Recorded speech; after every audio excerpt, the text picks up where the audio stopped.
예, 제가 사실 오늘은 욥기 시편과 욥기에 대해서 간략하게 좀 설명을 하려고 했어요. 왜냐하면 우리 청년부들이 아마 이번부터인가 아마 큐티를 할 때 욥기를 아마 하시는 걸로 제가 알고 있습니다.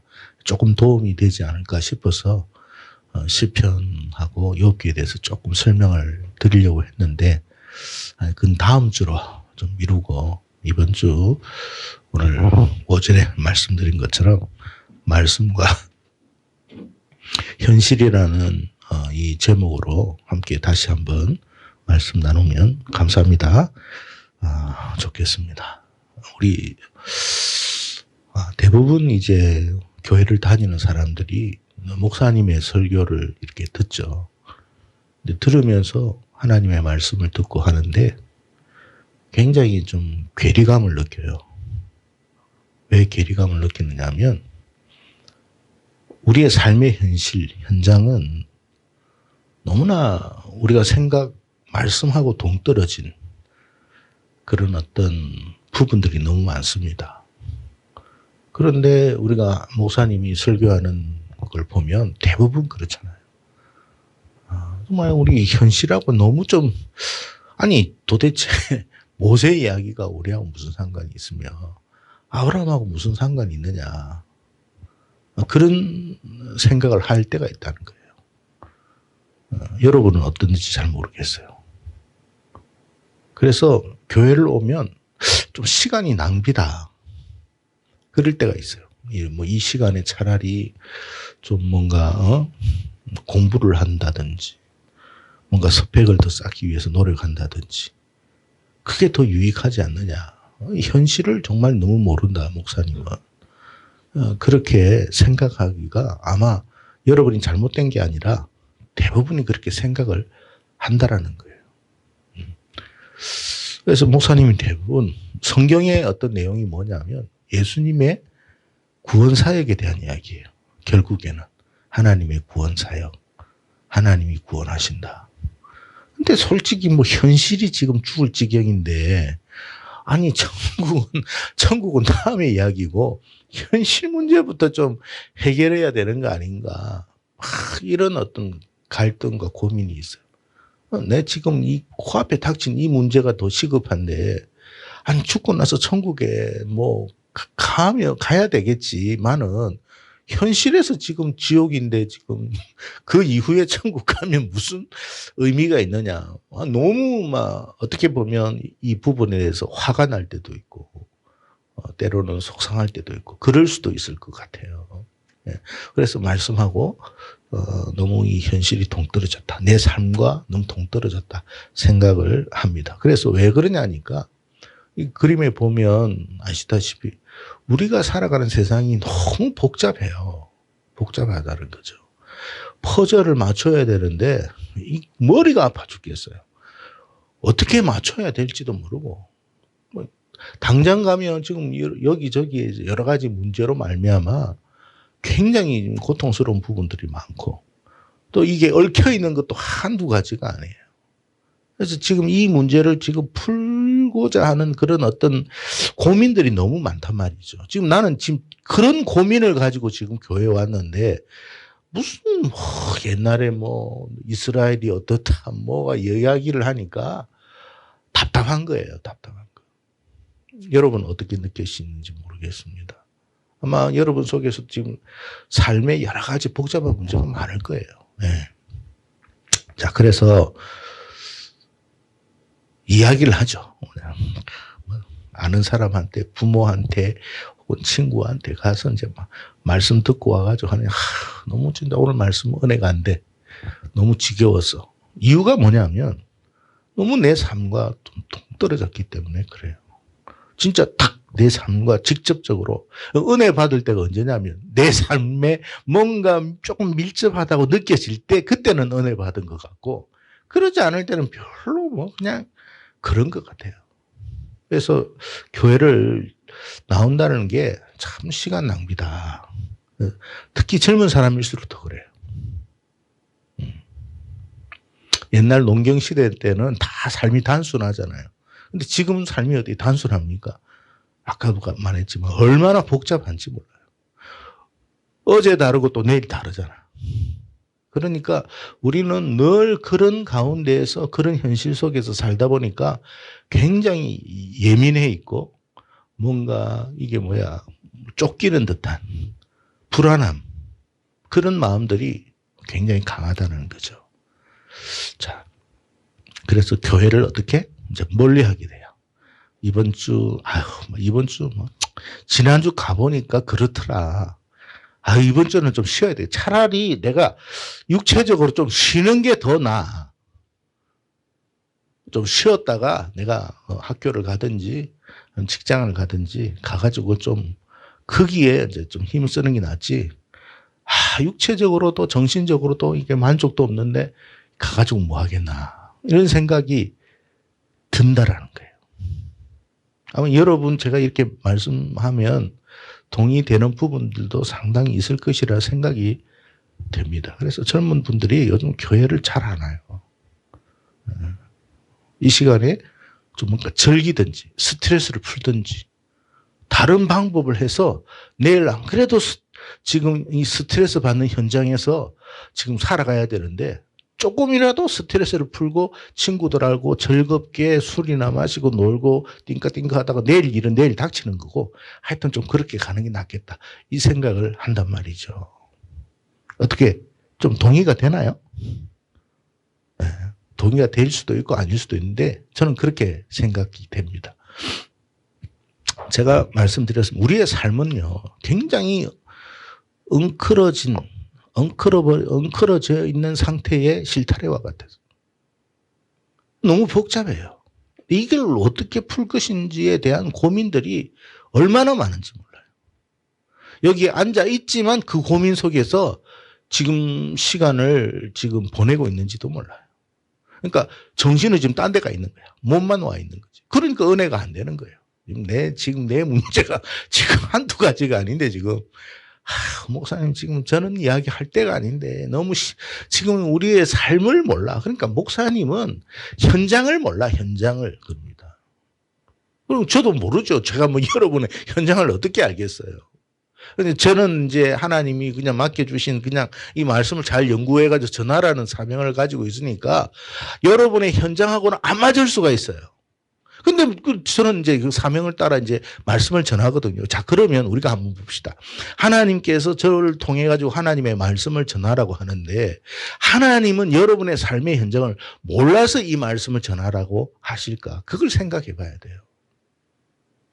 너무 동떨어진 여러분의 삶의 현실과 동떨어진 말씀을 왜 주의 종, 나의 종을 통해 가지고 하나님의 종을 통해서 전하게 하시느냐 말이에요.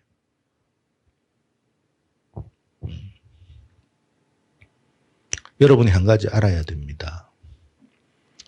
지금 우리의 삶의 문제는 여러 가지가 있어요. 그래서 이것을 풀기 위한 다양한 방법들이 있어요. 이런 통계가 나오고 저런 통계가 나오고 그런 데이터에 대한 분석들이 다 있죠. 그래서 정치적으로 이 문제를 풀고 경제적으로는 이렇게 풀고 사회적으로는 교육적으로는 이렇게 풀고 잘 풀어가야 된다라는 생각이 앞서 있을 거예요. 이 말씀을 보는 것보다 정치적으로 풀어야 되고 경제적으로 풀어야 되고 사회적으로 풀어야 되고 교육적으로 풀어야 되고 그렇게 이야기하면 더 와닿을 것 같아. 그런데 하나님은 이 말씀 안에 정치나 경제나 사회나 교육이나 그런 걸 안 넣어놨단 말이에요. 물론 없는 건 아니에요. 안 넣었어요. 넣어놨으면 저도 그냥 그걸 가지고 좀 이야기를 하면 오히려 여러분의 삶에 조금 더 도움이 될는지는 모르는데 안 넣어놨단 말이에요.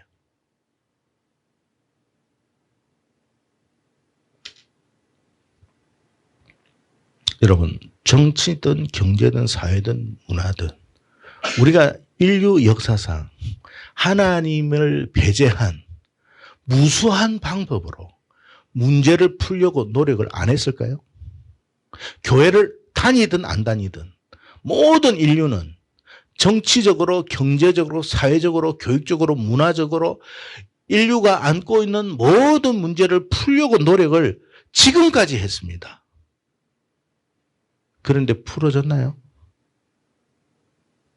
답은 풀어지지 않았어요. 그래서 오리무중이라는 거예요. 사방에 오리의 안개가 가득 차 있으니 뭐가 뭔지를 모르는 거야. 우리가 해결할 수가 없어요. 그걸 알아야 돼요. 우리가 한 가지 인정해야 할 것은 우리 스스로의 문제를 우리가 풀어갈 수가 없다는 것을 인정해야 돼요. 그게 정치든 경제든 사회든 문화든 교육이든 과학이든 다 마찬가지예요. 안 돼요. 안 돼. 되는 것 같아도 또 헤매고 있는 거예요. 그러니까 하나님 교회에서 하나님의 말씀 안에서 정치를 논하지 않고 경제를 논하지 않고 사회와 문화와 교육을 논하지 않는 이유는 뭐냐면 그 방식으로는 문제가 해결이 안 된다는 거예요. 근데 우리가 그거를 인정 안 하니까 계속 정치, 계속 경제, 계속 사회, 계속 교육, 문화 그것만 붙들고 있으면 해결될 줄 알았는데 인류 역사를 보세요. 해결이 되었다면 벌써 해결을 했죠. 해결할 수 없어요. 하나님이 해결할 수 없는 거를 우리에게 그냥 내버려 두는 거예요. 네 마음대로 한번 해봐. 다른 정치인들이 오고 또 이런 정치인이 오고 야당이 또 뭐 여당이 되고 여당이 야당되고 이 사람이 바뀌고 저 사람이 바뀌고 다 해보세요. 문제가 해결되는지. 해결 안 돼요.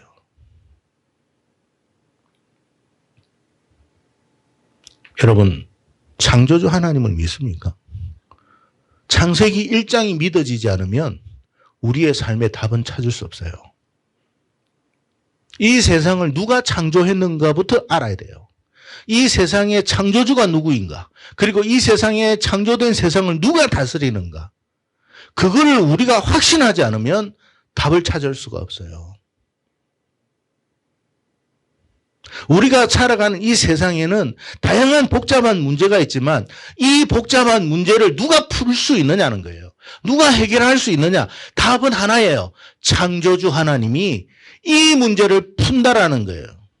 왜 우리가 교회에서 예수님 이야기하고 성경에 이야기하고 그 말씀을 계속 반복해서 듣느냐 말이에요. 해답은 누구에게 있다는 거예요? 하나님에게 있다는 말이에요. 하나님이 내 문제를 풀어주지 않으면 결코 이 문제는 풀리지 않아요. 그래서 우리는 하나님의 말씀을 들어야 하고 하나님께 소망을 두어야 하고 하나님께 기대를 하고 하나님께 부르짖는 거예요. 결국 나의 문제는 다양해요. 어제의 문제가 다르고 오늘의 문제가 다르고 내일의 문제도 다릅니다. 그렇지만 모든 문제를 풀어가시는 이는 하나님이에요. 그거를 우리가 인정하고 믿으라는 거예요. 그게 신앙 고백이에요.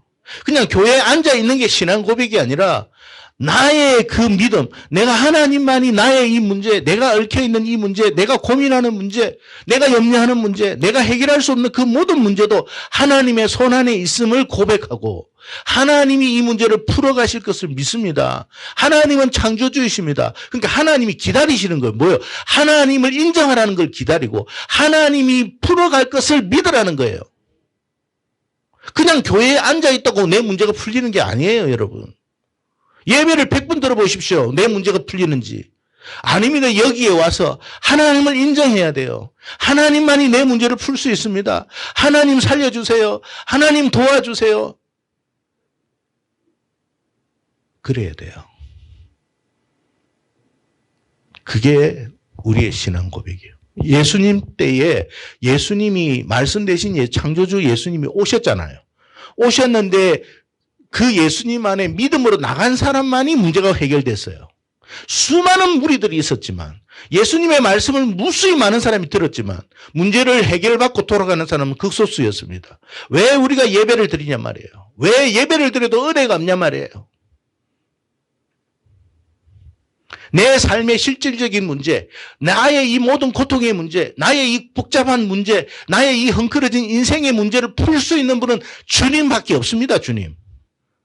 그걸 정말로 우리가 믿음 안에서 고백할 수 있어야 돼요. 그래서 여기 나와 기도합니다. 하나님, 하나님만이 내 문제를 풀 수 있습니다. 하나님만이 나의 하나님이십니다. 하나님만이 나의 창조주이십니다. 세상 어느 누구도 내 문제를 해결할 수 없습니다. 하나님 은혜를 베풀어 주십시오. 저를 불쌍히 여겨 주십시오.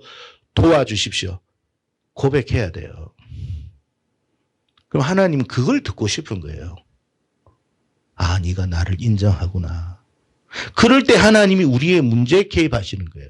그래서 나의 삶의 현장에서 그 복잡한 문제가 풀려가는 것을 아는 거예요. 해결되지 않을 것 같았는데 해결돼 가는 거예요. 하나님이 쫙 나타나가 내가 하나님이다 알아서 해줄게 이렇게 하시지는 않아요. 왜? 주님은 분명히 약속하셨어요. 하나님의 약속의 때에 오신다고. 그럼 지금은 어때요? 하나님의 영이 오시는 거예요. 그걸 우리는 성령이라고 그러는 거예요. 성령이 우리의 삶의 현장에 오시는 거예요. 오셔서 우리의 삶의 문제를 터치해 가는 거예요. 그러면서 삶의 현장에서 뭐요? 하나님 눈에는 보이지 않아요. 하나님은 눈에 보이지 않지만 하나님의 손길을 느끼는 거예요. 하나님이 이 문제를 풀어가고 계시구나 하면서 하나님을 인정하고 감사하게 되는 거예요. 그래서 여러분 말씀과 현실이 너무 동떨어졌다. 그건 당연한 거예요. 그러나 동떨어진 게 아니고 사실은 하나예요. 그래서 여러분이 여러분의 삶의 현장에서 어떤 복잡한 문제나 어려움을 만나고 경험하더라도 알아야 됩니다. 중요한 것은 여러분 알아야 돼요. 어떤 문제냐가 중요한 게 아니에요. 해답자가 누구냐? 누가 이 해답을 쥐고 있느냐? 그거를 우리가 알아야 돼요. 뭐 여러 가지 문제에 대한 문제의식을 가지고 있으면 그게 무슨 의미가 있겠습니까? 그 문제를 푸는 것이 중요한 것이지. 이런 문제가 있습니다. 저런 문제가 있습니다. 정치인들 한번 보세요. 이런 문제입니다. 저런 문제입니다. 문제에 대한 이야기는 많이 해요. 그러나 답은 없잖아요. 답은 누가 가지고 있어요?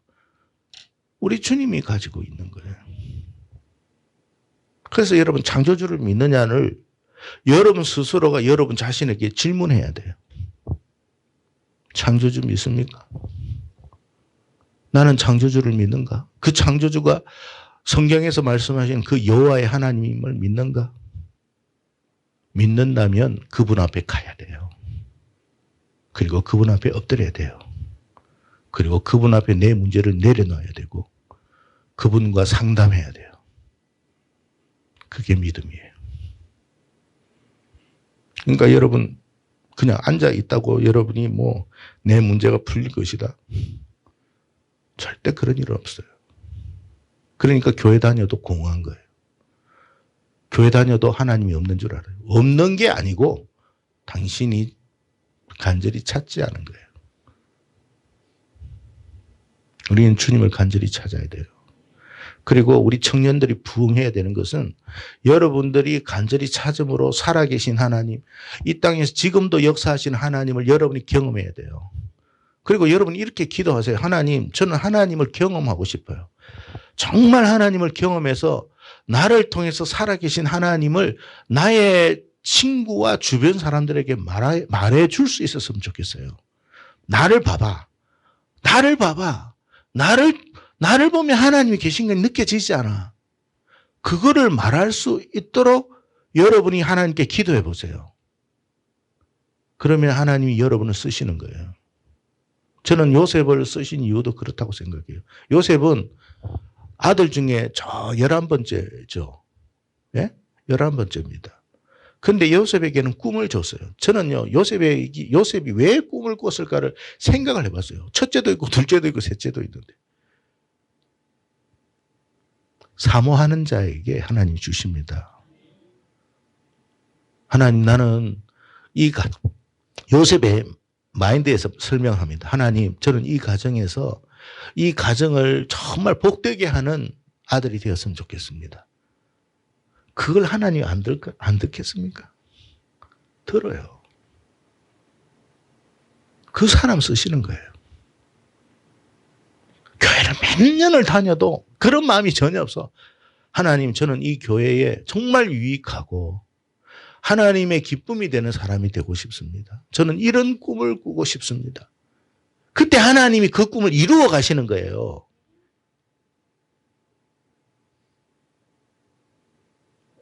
그러면 그 꿈은 현실이 되는 거예요. 그 비전이 현실이 되는 거예요. 여러분 그냥 교회 다니면 안 돼요. 그래서 여러분 한 사람을 통해서 여러분이 요셉이 되어야 돼요. 그래서 여러분 항상 그렇게 기도하세요. 하나님, 저는 하나님의 선한 도구가 되고 싶습니다. 그래서 막 이게 아브라함을 보면서 이렇게 읽어야 돼요. 하나님, 저도 하나님 아브라함처럼 쓰이게 해주세요. 저도 요셉처럼 쓰이게 해주세요. 저도 다윗처럼 쓰이게 해주세요. 왜 저는 안 되는 겁니까? 저도 쓰이고 싶어요. 자꾸 그렇게 기도하세요. 그러면 정말 하나님이 그를 안 쓰시겠어요? 근데 교회를 다녀도 그냥 뭐 왔다 갔다 하고 무슨 은혜가 있겠어요? 무슨 기쁨이 있겠어요? 무슨 즐거움이 있겠어요? 아까도 제가 이야기했습니다만 모든 것에는 맛이 있어요. 맛이 없는 곳이 없어요. 근데 왜 맛이 없냐면 내 신앙의 삶 속에 왜 맛이 안 나느냐. 제대로 안 하니까 그런 거예요.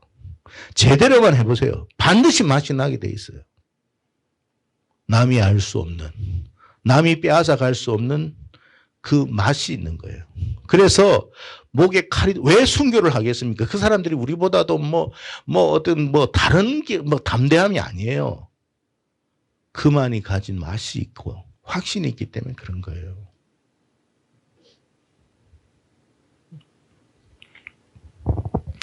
요한복음 14장 6절 오늘 말씀 읽었는데 예수님이 분명히 말해요. 내가 곧 길이다. 여러분 우리의 삶은 지금 어디가 길인지를 몰라. 동쪽으로 가는 사람도 있고 서쪽으로 가는 사람도 있고 남쪽으로 가는 사람도 있고 다 자기 방향으로 다 가. 그런데 여러분 우리가 사는 세상은 광야라고 했어요. 광야에 있는 길이 없어요. 저도 광야에 가보니까 길 없어요. 우리처럼 지금 이렇게 도로가 착착 나에 있으니까 여러분 길에 대한 그 부분이 별로 와닿지 않지만 정말 사막 현장이나 광야에 가보면 답이 안 나와요. 근데 주님이 말해요. 우리 인생 자체가 그렇거든요. 길이 안 보여. 막막해. 그때 주님이 하신 말씀이 내가 곧 길이야. 내가 곧 길이야. 나를 믿고 따라와. 내가 진리야. 저 사람들이 진리라고 하지만 아니야. 내가 진리야. 그리고 내 안에 생명이 있어. 네가 사는 길이 내 안에 있어. 믿고 따라와 봐. 살게 될 거야. 여러분 그런 여러분 되기를 바랍니다. 그래서 우리 청년회가 지금 한 10명 정도 되는데 저는 우리 청년들이 정말 30배, 60배, 100배로 늘어가지고 그냥 여기에서 30배, 60배, 100배로 많은 교회가 아니라 영향력이 있는 교회가 되어서 전국적으로 영향력을 행사할 수 있는 그런 비전을 가지십시오. 여러분이 머무는 학교, 여러분이 머무는 직장, 여러분이 만나는 모든 삶 속에 여러분을 통해서 하나님을 만날 수 있도록. 지금 여러분 젊은이들 중에 대인관계가 안 되는 사람들이 50만 명인가? 그 사람들만 여러분 교회 와도 50만 명입니다.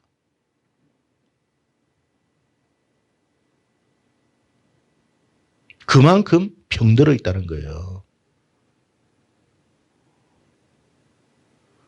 그걸 우리가 알고 그렇게 하나님 쓰임 받았으면 좋겠습니다. 그래서 오늘 저기 보니까 예수님이 답이라고 그랬어요.